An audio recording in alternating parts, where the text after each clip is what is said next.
The Quran tells us that we're stewards of this earth. As Muslims, we have a responsibility towards Allah in regards to His creation. I'll talk to Muslim sustainability leaders worldwide on the New Stewards podcast. We'll discuss our challenges, emerging solutions, and how we can all make a difference. My name is Ilyas, and I've been working on sustainability for over 10 years. I'm very grateful that you have joined us on this journey as we explore what it means to be a steward of the earth. Today, my guest is Gaathier Mahed, a hydrology and groundwater expert from South Africa. He has also been involved in projects and research related to geothermal energy and is an active consultant for governments and corporations. For years, he was involved in building Awqaf, or endowment funds, in South Africa. And for close to 10 years, he has been sharing his knowledge as a lecturer at multiple universities in South Africa. Last year, he also became an author, as he published the book, Climate Change, Lessons from the Quran and Sunnah. Assalamu alaikum, my dear brother. It's great to have you here. Wa alaikum assalam wa rahmatullahi wa barakatuh, brother Ilyas. Shukran for having me. It's a pleasure. Before we dive into your book and the process, I'm very interested to learn what writing this book, as also almost as a research topic into the Quran, has done with your relationship with the Quran. How has that transformed? Bismillah ar-Rahman ar-Rahim. Alhamdulillah Rabbil Alamin. Wa salatu wa salamu ala ashraf al-mursaleen. Sayyidina wa nabiyina wa anna Muhammad. Rabbi shrah li sadri wa yassir li amri. Wa hlul uqdatan min lisani yafqahu qawli. So, if you're looking back, I mean, this process has been coming on since maybe 2009, 2010. What actually happened was my grandfather, Allah give him Jannah, inshallah. He passed away, and I used to sit at his bedside, and we'd have discussions, or he would call me, and then I'd sit and help him, whatever the case may be, whatever he needed. And he was a scholar, obviously a religious one, and we have these discussions, and he'd allude to things, and I thought to myself, wow, this there's so much wisdom here, and he's always sitting and reading the Quran. And I thought to myself, there must be a way where I can marry what I do with my religion. Because, I mean, if you look into the history, the great scholars, they themselves, they weren't just scholars of their fields or their scientific fields, but they were also scholars in certain specific fields of Islam. And I think there's been a resurgence of that in recent years. So, I mean, in a way, my relationship sort of with I would say rather the translation of the Quran has become a slightly stronger one, because you try to appreciate the language, so, study a bit of Arabic, you obviously try to study, a bit of the history behind those stories in the Quran. And I mean, tafsir on its own, it's in my appreciation for analysis by Sayyid Qutb and, Ibn Gaathier and many others who have made tafsir of the Quran, you actually start thinking to yourselves, wow, these guys must have been quite bright, but also have the kind of depth and intelligence to be able to understand this in the context that they find themselves in. So I really think it deepens your understanding, not just of your scientific field, but it gives you an appreciation that Islam actually has a lot of the answers that we're looking for in the Quran and Sunnah, but we have to make the effort in order to find them. Yeah. So was one of your learnings also to learn to ask the right questions from the Quran, right? To dive into the Quran with certain questions, to look for answers? How did that process start? I think it came more out of a case of curiosity, whereby you think, for example, to yourself, look, I know, and I'm going to use the book and I'm going to use my process as an example, whereby I thought to myself, look, I'm studying water. Where in the Quran does it mention water?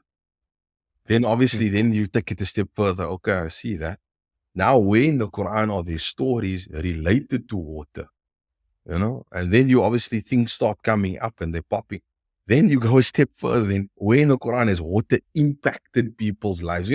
It's exactly like you're saying, asking the questions that you think might lead you down a pathway, but it becomes a case of a series of probing questions, if you will, like you do for your podcast, you sort of probing to people's lives and their thought processes and that kind of thing.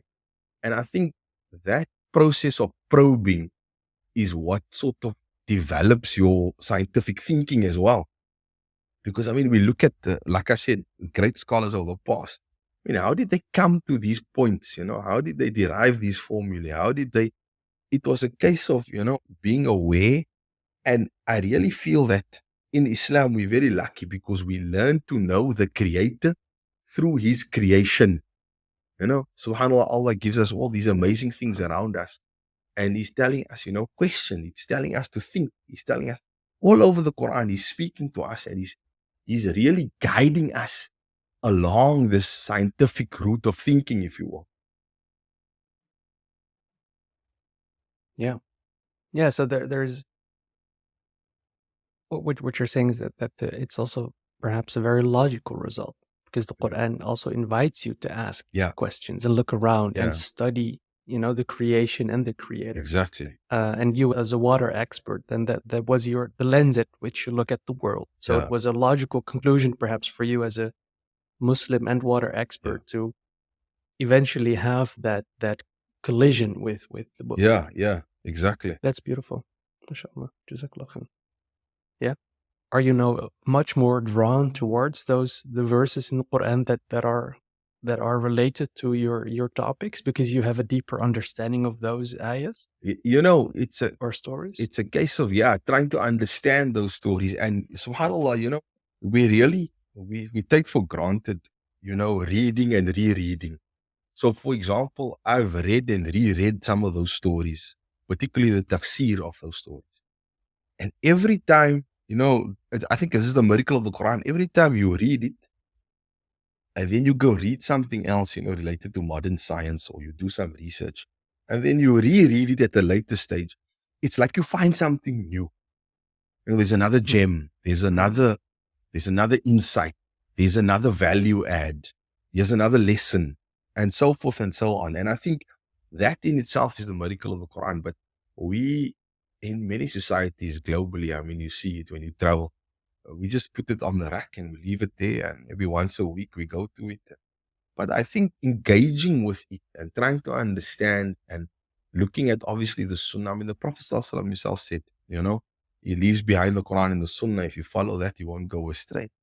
And there's lessons in both. I mean, there's value add for us in both. We just need to be aware of it and try and find those lessons and pick those gems up. But I mean, it doesn't come without effort.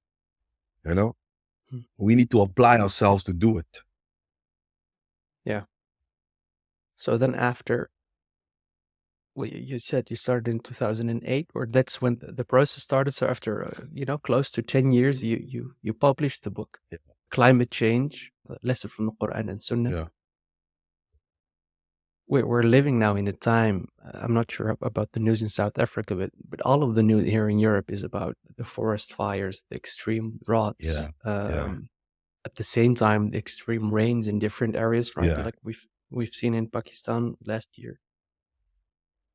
What lessons are there from the Quran for, I guess, in the first place, dealing with crises, and secondly, what perspective does the Quran give us on the current crises that we're living in? So, I mean, there's three main or major stories that I engaged with because of the fact that there was a lot related to water within them.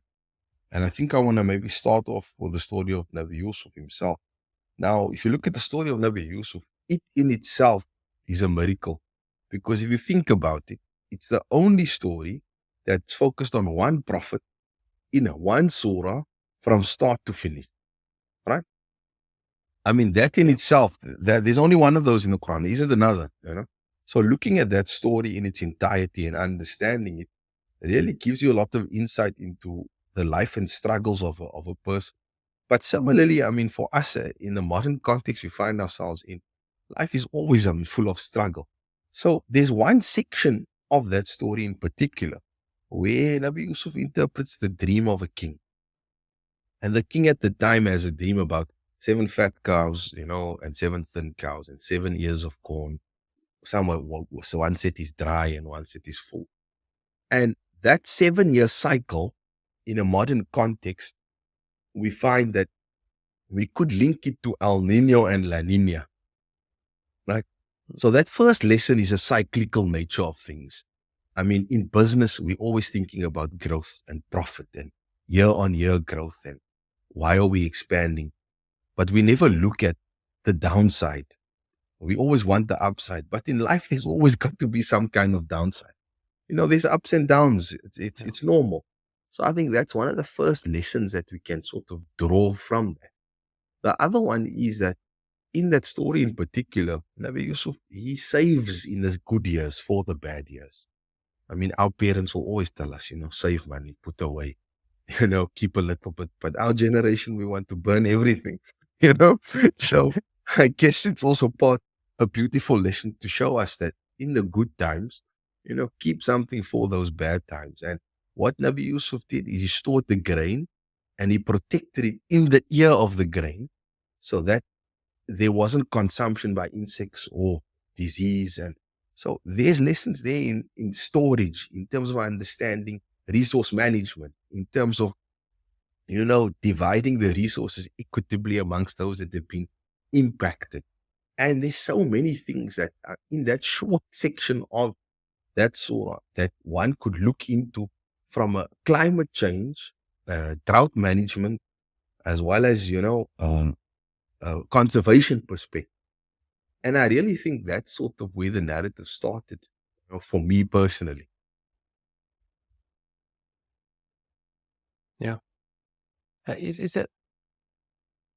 that a new connection to, or have you found that connection within history as well, where people link the cyclical nature of some of those stories, like the 7 years, to the phenomena we see around us?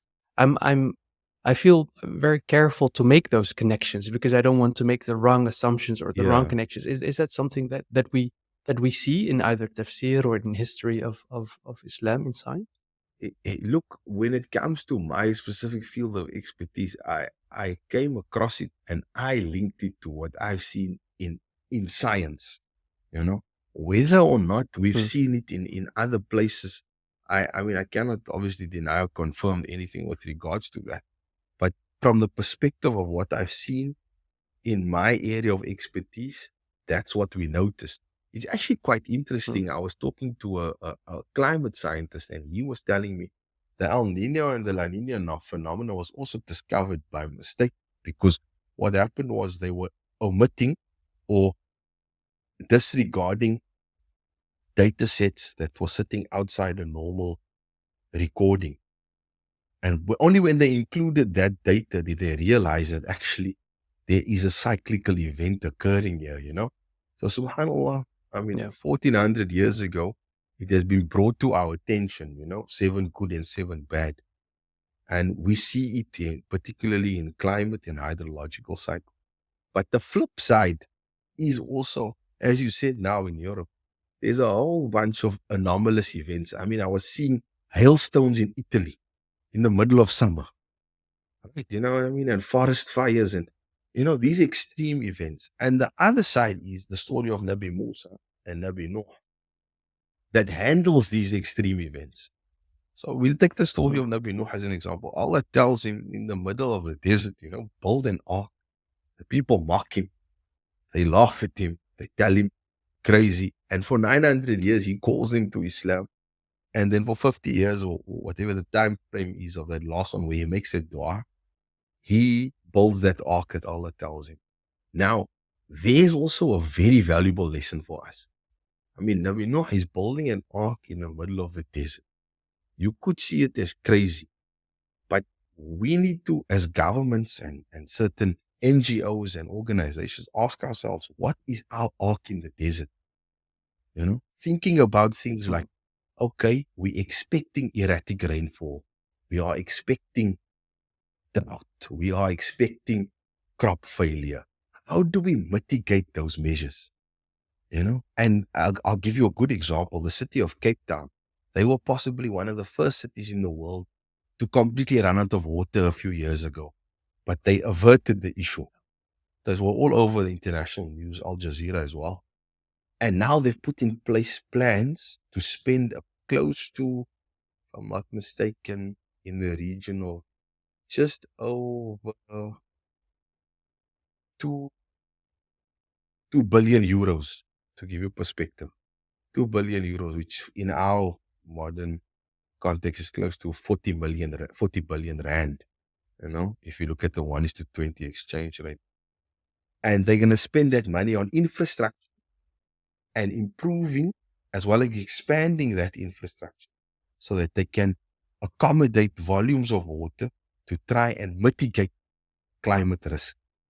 And that's, for me, that's an arc in the desert, if you think about it. Yeah. And if we look at another good example is the Saudi government. I mean, you look at the Public Investment Forum, which is the CEO is Yasser Al-Rumayyan, and the projects that they are putting out in terms of diversifying the economy and helping Saudi to obviously improve and employing people and trying to invest in, diversified forms and sources of energy and water and securing the agriculture. Those are all arc in the desert kind of projects. They take a lot of money. They take a lot of planning. They take a lot of work. They take a lot of time. Yeah. But at the end of the day, you are prepared. And that's what Allah's teaching us, You don't just go out there willy-nilly. Prepare yourself for these situations, Well, that's the other major lesson that the story of Nabi Nuh has taught us, and what we learn from it, and how we can sort of extract these gems in order to help us in our daily lives. Yeah, it's kind of what I found, well, perhaps not surprising, but it was nice to see it in your book was I think the most impactful result of that we're seeing right now as a result of climate change is heavy rain and drought, right? Those are the two most impactful things that are happening. Correct. And they result in extreme weather to both sides. Yeah.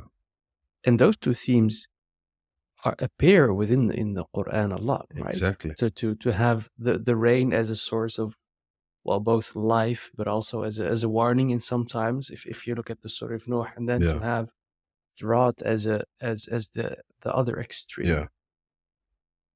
What did you make of that connection? How do you look at current events and then look back at the Quran and see that what we see happening is what both both Yusuf and Musa were warned against, right? To warn against these extreme events. Yeah, over the years, I mean, we see and science, modern science, and the kind of environmental monitoring that's been occurring is showing us that these kind of events that Nabi Nuh and Nabi Musa experienced related to extreme events of flooding. And then, I mean, just to delve into the event of Nabi Musa himself, we see in the Quran, it speaks about, the water was withheld and then the flood occurred. And then after the flood, there came, the weevils and the locusts and the frogs and the diseases. And you see in modern science, they're now figuring out that water, too little is not good, but too much. And you find issues around vectors for diseases, like East African Rift Valley disease and these other places where flooding has occurred and diseases have spread. And there's so many lessons there for us to take out from and try and understand how do we avoid these things from happening, And I think for me personally, because of my background and what I've studied as a hydrologist, you start thinking around things like, how do I store my water better? How do I divert it better? How do I put projects in place where I'm able to manage the resource for a longer term better? That thinking, and subhanAllah, it's purely from just trying to understand tafsir. Obviously, the applications and principles come from engineering and science. What to construct, where, how, etc. But the thought process and the mechanics behind it, I mean, if we as Muslims start exploring these things in our various fields, I am certain that without a doubt, we would be thought leaders. There's no two ways about it. We'll be thought leaders in our field if we engage with the Quran and the Sunnah in such a way that we are trying to find solutions for our daily life, for our problems that we are facing regularly, not just in our family and socially and, our relationships with people, but also professionally. And I really think that's maybe the next step for us and our generation in particular. Because like we said, if we are to make Islam real and living, then we need to be that source of inspiration. The Prophet ﷺ was the living Quran, like they said, So we have to Yeah. find that solutions in the Quran and try and live it for ourselves. Yeah. And that's beautiful. That also allows for, diversified interests and diversified specialties, Yeah. right? Because to each his own interpretation, or his own, perhaps not interpretation, but his own call to action based on what you read in the Quran and what speaks to you. But it does Exactly. require effort. Exactly. Yeah. Yeah. The I Something that I've found challenging, and I'm interested to see how you're dealing with it, or how you've dealt with it, is that I think, and I found some of it back within research, is that there's quite some climate skepticism among Muslims. Mm. And I'm still looking into whether that is correct, right? Whether that is actually happening. There's also a lot of research that points out to the fact that many Muslims are from, lower income households. So Yeah. in many cases, they're more occupied with dealing with poverty and dealing with survival rather than dealing with climate, Yeah. which in the current sense is often more of a luxury problem. Yeah. Being able to look, years ahead instead of having to survive the day. Yeah. But still, I'd like to go into the exercise Yeah. and dive into the topic of climate skepticism, especially now that based on your research, you see that there is quite a base for looking at current weather events and link it to either our own human actions or link it to the cyclical nature of creation. Yeah. How do you look at it?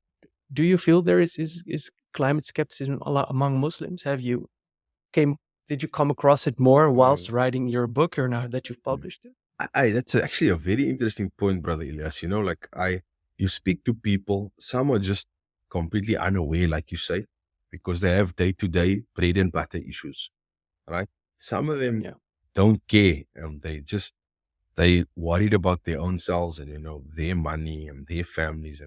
And that's fine, if you are looking at it from that perspective, but it should be a case of do no harm, And I feel that I've been doing this now for quite a few years, talking to people on the radio and, writing articles for the newspaper and podcasts like this. And I think we are the generation of activism, I feel, as Muslims amongst ourselves. I look at the UK, they have this thing called the 2 billion program or something.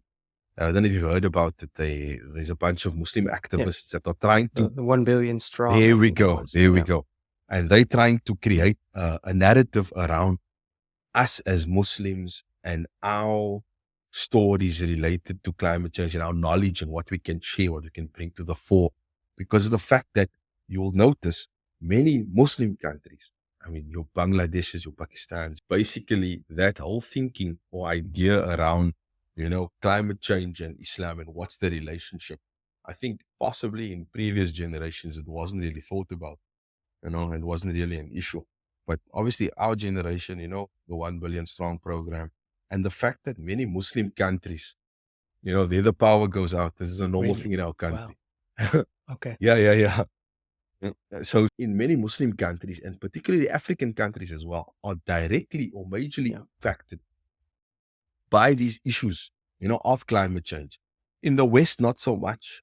And in Europe, we're seeing it now in a big way. You're experiencing it and you're seeing it yourself. And I think that in itself is a wake-up call for us as Muslims. Because if you look into history, as Muslims, there were many great scholars that were at the forefront of their fields. The book that Ibn Sina wrote for medicine was the classical text used in Europe for 600 to 800 years. So that alone, for me personally, bears testimony to the fact that we as Muslims have the solutions. We have the answers, but we need to make an effort to find it and then do research and spread that. And that's how Islam was spread. If you look in the past and how those Muslim scientists traveled, And they went all over and they took their ideas with them and they spread it to other parts of the world. And people took it, even though in modern literature, you won't find, Ibn Sina being accredited or Ibn Khaldun or whoever.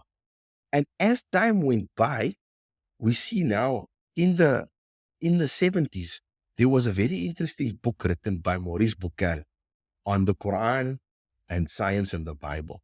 And there again, to the fore came more facts about how the Quran actually alludes to certain scientific practices and principles Yeah. and ideologies.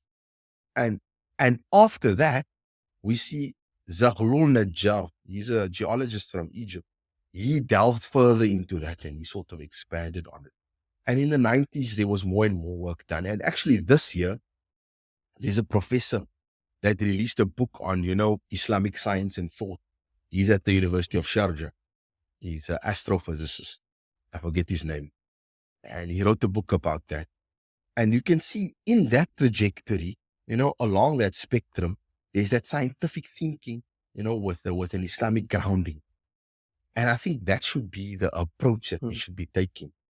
The thinking more around ecology and conservation, which is closely linked to the climate change issue, has also been a big one in Islam. I mean, you'll find there was a book written by the brother Abdul Mateen. He passed away recently, Allah Arham, on the Green Deal, right? And very good one. I think that initiated a lot of thinking.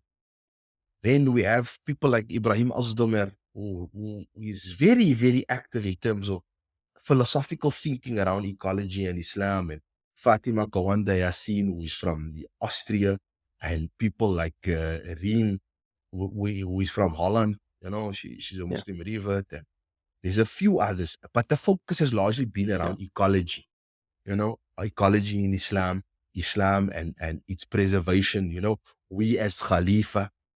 But in 2015, there was a memorandum of understanding that was signed, by many Muslims around the climate change issue at the conference, our declaration as Muslims around this climate change issue.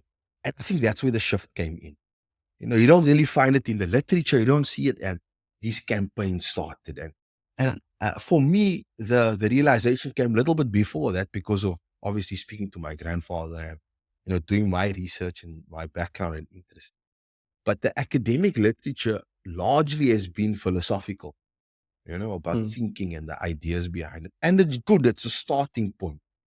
But I feel that we need to move into the practical applications, How do we take what we've learned in the Quran into our various scientific fields, and engineering fields and use it? And we see there's a good example. A friend of mine was speaking. There's an Egyptian or Palestinian sister that looked at the story behind in Surah Kaf and the way they contained Ya'juj and Ma'juj and what metals they mixed and that kind of thing. And she developed some kind of earthquake-proof material. So subhanallah, and it takes that kind of thinking, and that's where we're moving towards. And inshallah, Allah help us and guide us and protect us and make sure that they are, because it takes a committed few to change, and they can make the impact. And that's all we need, One imam in the mosque, he always says, Allah doesn't need us, Allah just needs a committed few Muslims to go out there and spread the deen. So we hope that we are from those, inshallah, and we try our best.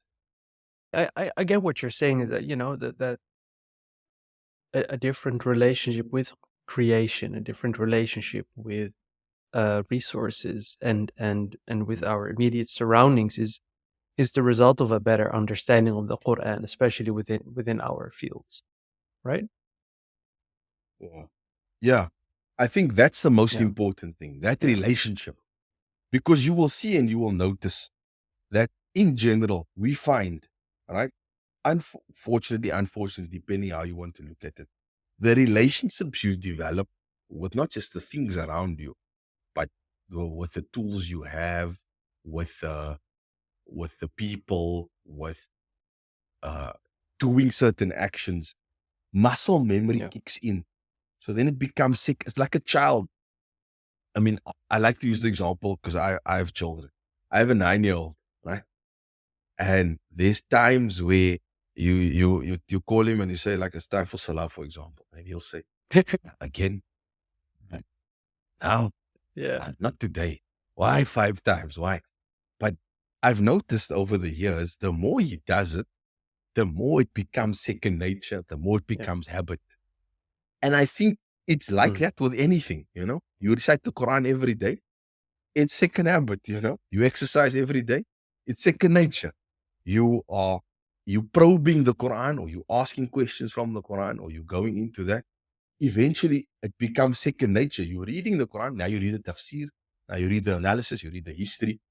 You start building your own little puzzle in relation to your field of expertise. And then you're like, oh, okay, maybe we should try this in the lab. So it creates that kind of thinking. And I think, unfortunately, in the time we're living in, it's sorely lacking in many places, because everybody's sitting on a phone or a device, or plugged in, or no disregard for their neighbor. And Islam is actually counter to all those things. Islam's telling us, be aware, go out there, think, engage, speak to the neighbor. SubhanAllah, there's a hadith that speaks where the Sahabi was scared that the Prophet ﷺ was going to make the neighbor have more rights than the family member. Yeah. All these things. So as Muslims, we should be engaged citizens. And you see it, I see it in Europe, where the Muslims are also in a minority, and they're pushing for policy, and they're trying to change or shape the landscape in terms of the legal frameworks. And they're trying to do da'wah. And these are all forms of da'wah, So Allah help us all, inshallah. Inshallah. I mean, one of the relationships I think that is very important for us in the coming years is our relationship with the future. Because in many cases, what we see in the news, and I think that's the most unappealing thing about the current climate narrative, is that it paints a very negative future. And I think that results in some of the disconnect, perhaps, between Muslims who know that the future is from Allah, right? And that barakah is from Allah.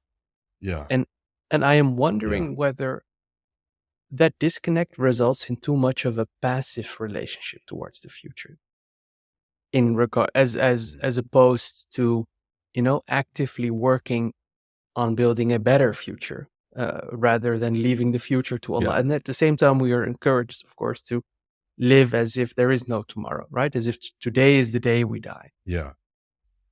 And in both the stories of Musa and Yusuf, there is a very future-oriented look, right? In preparation and resource management. Yeah. So what did you learn about our relationship with the future in regards to preparing for change and being active as in society?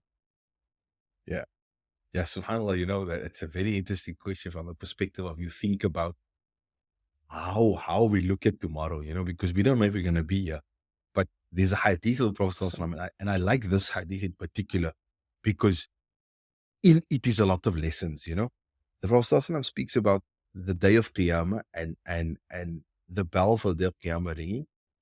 And he says, if you have a tree in your hand, plant it. So, you look at the analysis and you think to yourself, you're going to die. You're about to go be questioned. Here you're worried about planting trees.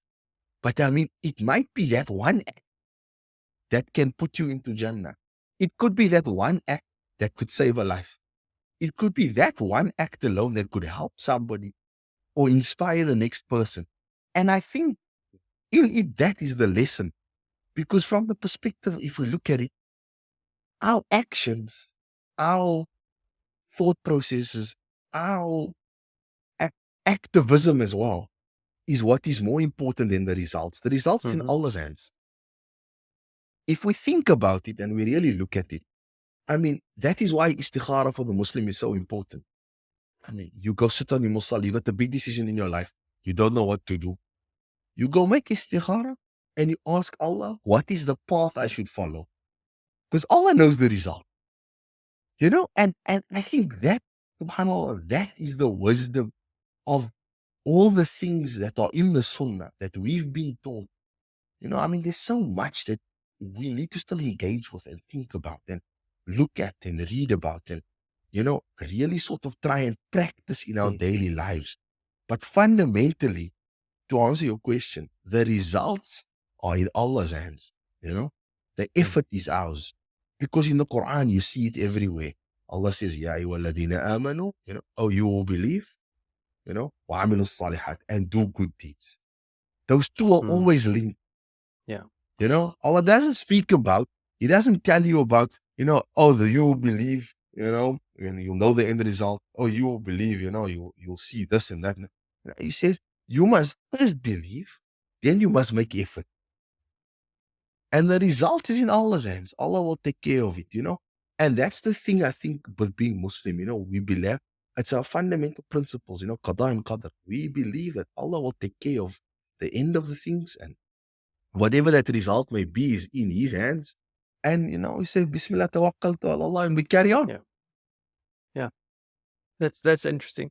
I mean, I think that would be a good way to look at it, right? To make every effort we can, and carrying out our basic principles in regards to our faith in Allah, but also carrying out the most effort we can in making society a better place, in making the world a better Yeah, place, because that is part of yeah, being Muslim. I guess if you look at the stories of the yeah, prophets, it's always about establishing justice and rightfulness and equality within the place you live in. Yeah. yeah, correct. Yeah. Well, I would regret not speaking to you about water. So I think we have to speak about what is the Muslim's attitude towards water? How are we supposed to look at water and deal with water? Look, there's a lot that's been said. I mean, in the Quran, water is mentioned in many places, right? Allah speaks about the rain. He speaks about water filtering down into the earth and bringing life. Allah speaks about, how we should look at the rivers, the water resources. The Sunnah goes into it a bit more, I think, in many ways. I mean, to the point that the first book in Bukhari, is largely focused around actually water in the context of agricultural management. If you look at that book of Bukhari, subhanAllah, it's amazing, even to the point that your zakah you pay is determined on whether you dug a well or used surface water. Yeah. So, to that level. So really there's a very strong relationship that we have with water as Muslims, particularly, in the Middle East, North Africa, the drier regions of the world, because water is gold, right? But to me personally, and many people, will have a different opinion. The Prophet ﷺ speaks in a hadith where he says, don't waste water even if you are at the running stream. Now look at that. You have a resource that is ubiquitous. There's a lot of it. But he's still telling us don't waste it. Now you could extend this analogy to any kind of resource. I mean, if I have a gold mine, don't waste the gold. Obviously, nobody's going to waste the gold because it's valuable. But you get what I'm saying, right? If I have a farm, don't waste your crops. Don't, whatever the case may be. But I think fundamentally, it is critical for water, because without water, we aren't able to do anything. And I think as Muslims, our relationship to water should be much stronger, because the fact that we are using it to take wudu multiple times a day. The Sunnah speaks about the Nabi Muhammad Sallallahu Alaihi Wasallam using a mud and a sa'a for water. A mud is a third of a liter to half a liter. And a sa'a is 5 times as much as that. And then So you look so at, he used the mud I've seen for people, wudu and the yeah, the sa'a for ghusl. sa'a Okay. for Yeah. ghusl. So that's like Yeah. a half And it's liter at about max, 2, or 2.5 liters, if you take the maximum of that, right? Of the mud. Wow. yeah, basically, depending on who you speak to on the measurements. Now imagine you've been to mosque before and you've seen some of the guys. They turn the tap on, they'll leave it, they'll sit there, and they'll wait until it gets warm. Yeah, Especially in winter. especially in winter. That winter wudu with Fajr is tough. Yeah. Hey, my brother, I've seen people, like, we did an interesting experiment around that once at the local mosque for a greening project. And we saw that anywhere between 3 to 5 liters can be wasted just waiting for the warming. Look, in Europe, it's probably a bit less because of the technologies available, and that kind of the heating systems are a bit better internally. But imagine that's somebody's drinking water for the week in some parts Yeah. of the world, So these kind of lessons from the hadith and the sunnah are there for us. We need to take from it. We need to learn. We need to understand. And I really think it's particularly true when it Mm. comes to water, because of the fact that it's a critical resource. In many places, there are now wars being possibly fought over water.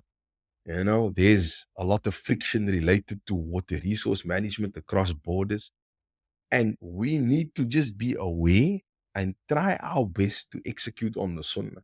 If we do that, I'm sure that we'll have available water Mm. resources, because there's a saying that says there's enough for everybody's need, but not for everybody's greed. Is it an Right? Islamic saying or is it a general saying? No, It's a it's a, Western. it's a Okay. Western Yeah. saying. It's a Western saying. Yeah. Yeah, No. yeah, yeah. It's But a it's really a, it's good a one. nice Yeah. one. Yeah. So where perhaps what I'm also hearing you say is that our relationship with resources, and then especially water, has to be an Mm, active one, right? We cannot take either resources. We cannot mm. take them for granted, even if you are in that river, right? That there is Yeah, a yeah, factor of reflection upon the resources we use. Also, because I got that in an earlier podcast, we will be asked about those resources, right? Each and every yeah, single one we use. So for sure. I hope we should take Yeah, care of our wudu and make that yeah. exactly. Yeah. I mean, Allah speaks in the Quran. He says, "وَكُلُوا وَاشْرَبُوا وَلَا تُسْرِفُوا." He says, eat and drink, but don't waste. Right? And then he carries on. He says, "Inna Allah la yuhibbul musrifin." Allah doesn't like the ones who are wasters. Yeah. Loosely Yeah. translated. Who waste, who throw away. And you look at it in the context we find ourselves in certain countries you go to. People talk about 25 to 30% food waste. People talk about energy being completely just burnt for no reason. There's water that's running away down the road in some places. And that approach of not wasting, that approach of conserving, that approach of being an active steward, like you so beautifully put it, Brother Ilyas. Allah speaks about that entire concept where He says in the Quran, "Inni ja'ilun fil ardi khalifa." We are that khalifa. We are those stewards, like your podcast says. And I think we need to reframe it, because we hear the word steward and we think to ourselves, but you actually a caretaker, you're a representative, you're the one that gets sent. I mean, no company is going to send their worst guy. Yeah. So Allah's telling us in a nice way, look here, I have belief in you. I think you can do good. You have the ability to be better than the angels. I'm sending you. Imagine, subhanAllah, Allah's believing Yeah. in us. I don't think anybody's believed in me in that way. Yeah. You With know that what I mean? much, yeah, So reverence. Yeah. that Subhanallah. with that much, Yeah. vigor, and Allah's telling us, look, I believe in you. Go do your Mhm. best job. Now, Allah. if I go work for a company and I don't do my best job and I come back, I'm gonna get a scolding or a hiding or a salary reduction Yeah. or something. No, but here in this case, we have to wait for Qiyamah or Akhirah for that, whatever was going Yeah. to happen. But let us be active in those good habits that we can develop in this lifetime in order to be better stewards, if you will. I mean, for all of us, I hope. Yeah. That Inshallah. is Amen. Amen. the reason I use the word stewards is because there is actually research from a Dutch researcher, and he studied the relationships with Mhm. man and nature. And there's 5 I levels, and the see. highest level 5, is an unio mystica, is where you're one with nature. And the second to worst level in his research was steward, and it was only one level higher than despot. So that I am hoping that together, inshallah, we can Interesting. reload and give really a new meaning to the word steward. Um, inshallah, Inshallah. together. I mean, Yeah. It's a good intention, inshallah. inshallah. Khair. Do you have any particular goals for the next couple of years? You've written the book, mashallah, and it's available on Amazon. Yeah. It's available for purchase, and I would recommend people Yeah. to buy it. What is your next project now? Inshallah, In shukran. because you're not done, you're still alive, so you have to, alhamdulillah, you have to continue working, right? What's Yeah, next? I think, yeah, that's part of the problem. You know, I had this exact discussion with a few colleagues, and they've also been asking me, okay, you're done now with the book, what's next? Somebody was saying, you need to update the book and add this and do a second version. And my argument is, it took me 10 years, my friend. You know, it's a long time. Let me just take a break quickly. But no, in all honesty, though, I think you've done a better job of marketing the book than me, because I've given away more copies than I'm sold. And to me personally, I think that would be the next step. Taking it, maybe traveling with it. If I can donate copies to certain activists, alhamdulillah. If I can sell a few copies, alhamdulillah. I really think that my purpose with this book is to change thinking, is to bring awareness, is to show people what's really important. I mean, it's a form of dawah. I might not become a millionaire because of it, but there's other rewards, inshallah, in the afterlife, that Allah reward us all for the work we're doing in this arena, yourself included, Brother Ilyas. I mean, there's many activists that are doing amazing things in terms of bringing awareness, to the relationship we as Muslims should be having with the environment. And I think that's my calling, and as a lecturer, as a researcher, that's already what I'm doing. We're teaching students about the environment and what's important and how to manage that from a scientific perspective. And our research is really fundamentally driven by that also, to manage water resources better and mitigate for climate change. And we'll carry on with that as well.